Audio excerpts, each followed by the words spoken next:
ہائے ہائے، اگر تم خامند ہو تو بیوی کے لیے رحمت بن جاؤ، بیوی ہو تو خامند کے لیے رحمت بن جاؤ، ایک دوسرے کو عزت دو، ہاتھ اٹھانا، گالیاں دینا،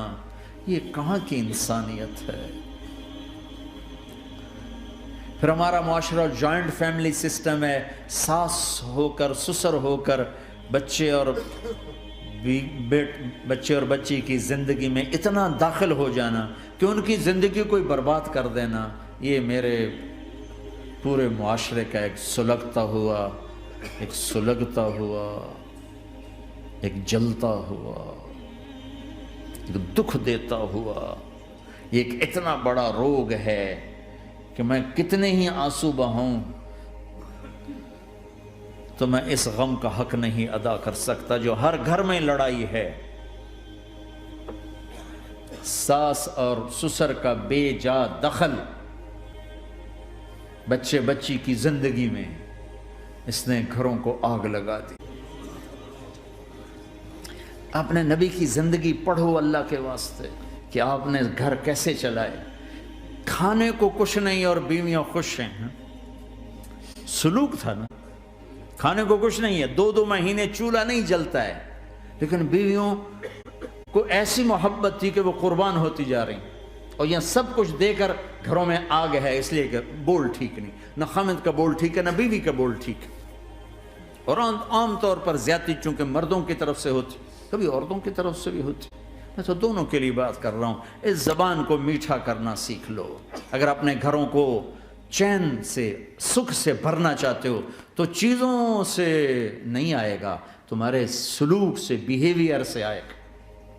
اپنے سلوک اچھے کرو، اپنے رویے اچھے کرو۔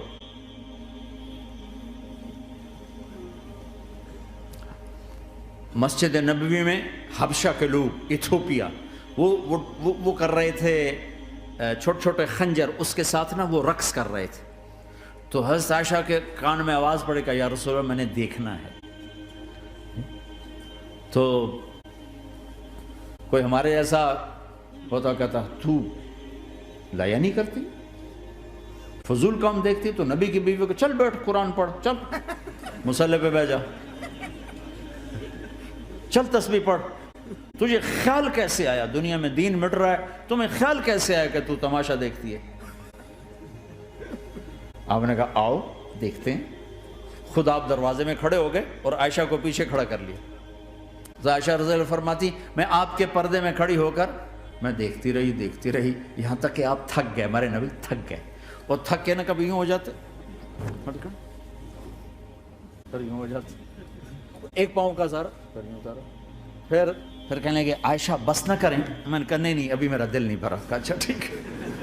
پھر کبھی یوں ہو رہے ہیں، کبھی یوں ہو رہے ہیں، کبھی یوں ہو رہے ہیں، کبھی یوں ہو رہے ہیں۔ حضرت عائشہ کہتے ہیں جب میں نے کہا بس، پھر آپ واپس آ گئے۔ یہ میرے نبی کی زندگی ہے، تم لان تان سے زندگی بنانا چاہتے، ساس سسر بہو پر بیٹے سے بھی زیادہ حق جتانا چاہتے، یہ عام معاشرے کی بات بتا رہا ہوں کہ بہت تباہی ہے۔ میں تو مسائل سن میں نے تو اب اس دفعہ یہ ارادہ ہے کہ اب میں فون چھوڑ دوں گا، نہیں رکھوں گا، کہ میرے اندر ہمت ہی نہیں رہی کہ میں گھروں کے مسائل، میرا کلیجہ پھٹنے کو ہو، ایسے ظلم ہیں، ایسے ظلم ہیں،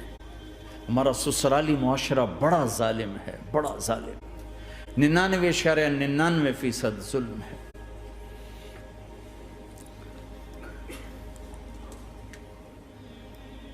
یہاں آنے سے پہلے ایک بچی کی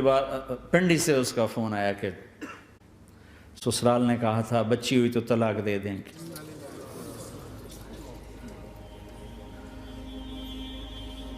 بچی ہو گئی، میں نے